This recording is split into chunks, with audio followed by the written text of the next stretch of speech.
महिला आणि अल्पवयीन मुलींवरील वाढत्या अत्याचारांच्या घटनांवर लगाम घालण्यासाठी चंद्रपूर पोलिसांनी कठोर भूमिका घेतली आहे। पोक्सो आणि बलात्कारासारख्या गंभीर गुन्ह्यांमध्ये आरोपी असलेल्या व्यक्तींना पोलीस मुख्यालयात हजर राहण्याचे आदेश देत विशेष पडताळणी मोहीम राबवण्यात आली।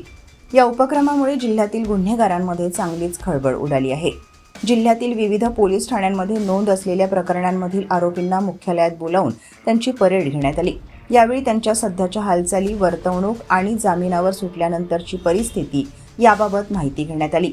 तसेच पीडितांना त्रास देणे, साक्षीदारांवर दबाव आणणे किंवा पुराव्यांशी छेडछाड करण्याचा प्रयत्न केल्यास कठोर कारवाई करण्यात येईल असा स्पष्ट इशारा पोलिसांनी दिला।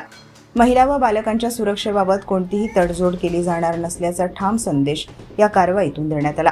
पोलिसांच्या या धडक उपक्रमामुळे नागरिकांमध्ये सुरक्षिततेची भावना निर्माण झाली असून पीडित कुटुंबियांनीही समाधान व्यक्त केले आहे। समाजात कायद्याचा धाक कायम राहावा आणि गुन्हेगारांना वचक बसावा यासाठी अशा प्रकारच्या मोहिमा भविष्यातही सातत्याने राबवल्या जाणार असल्याचे पोलीस प्रशासनाने स्पष्ट केले आहे। चंद्रपूर जिल्ह्यामध्ये पोलीस अधीक्षक श्री नोपानी सर यांच्या मार्गदर्शनामध्ये आम्ही प्रत्येक आठवड्याला आरोपींची परेड घेत आहोत। यामध्ये पहिल्या आठवड्यामध्ये खुनाच्या गुन्ह्यातील आरोपी होते।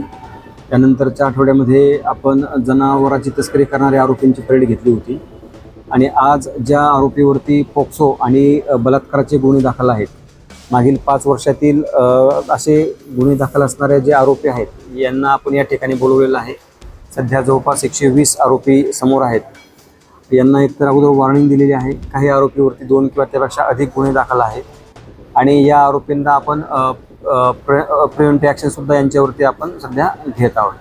आणि प्रिव्हेंटिव्ह ॲक्शन दरम्यान जर यांनी नवीन गुन्हा केला तर एकतर त्यांना त्यांचा बॉन्ड कॅन्सल केला जातो किंवा मग यांना मध्यवर्ती कारागृहामध्ये पाठवलं जातं। यामुळे चंद्रपूर जिल्ह्यामध्ये गुन्हे प्रिव्हेंट करण्यासाठी नक्कीच फायदा होईल अशी आम्हाला खात्री आहे।